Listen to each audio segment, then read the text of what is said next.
All right, good morning, everybody. Hope you all had a good day off yesterday. Take a look at what we're doing today or what we're doing this week. And then next week's stuff unlocked yesterday as well. So we'll talk about that too.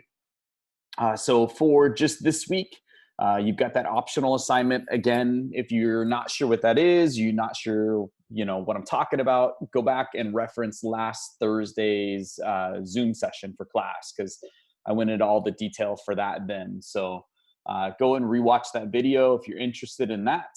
If you're done with that or you're not interested in that, next week's material is unlocked and ready for you. So we're moving on to lesson 2.2, which is all about the standard form of a quadratic function. Everything is here, just like usual, the interactive textbook, the practice problems.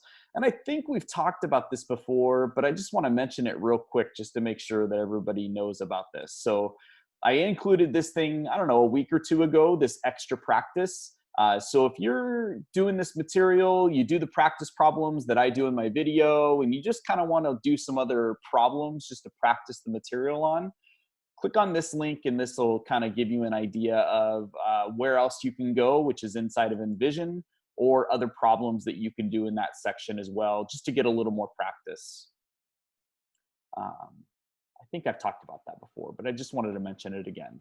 And then obviously we changed our two things, right? Still the check-in, that's still our weekly quiz, that's there. And then the vocabulary and concepts, that replaced the essential question. So that is available to you as well. My video tutorial, which I'm still surprisingly enough getting feedback from people that they didn't know I created a weekly video that goes through the lesson.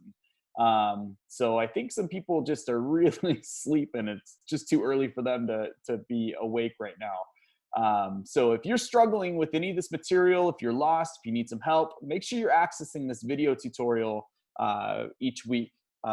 Along with that, the solutions manual is there as well. The solutions manual is something, it's an amazing tool. It's got all the steps needed to solve the problem. So these two things should be your go-to resources if you're needing some help. But of course, if you need some help more than those two things and you access them and you're still struggling, just contact me and we'll talk about it. All right. I'm going to go ahead and stop sharing, let the people that are late in.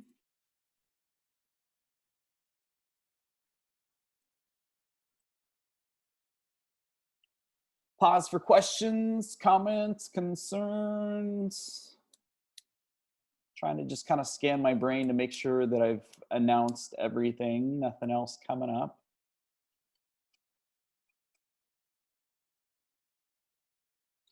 I think I'm going to go back and just share one more thing with you, just to see kind of the pacing guide for the next few weeks.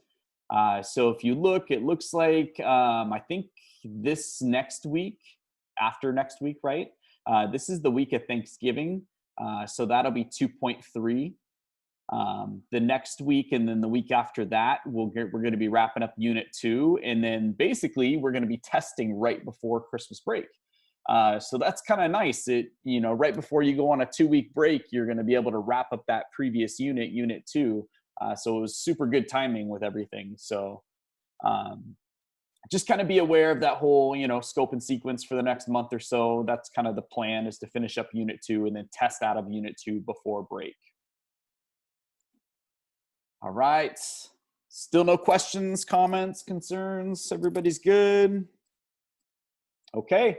Anybody that doesn't want to hang out and talk for a minute, I'm more than happy to hang back with you. Everybody else, take care. Have a good weekend. Bye.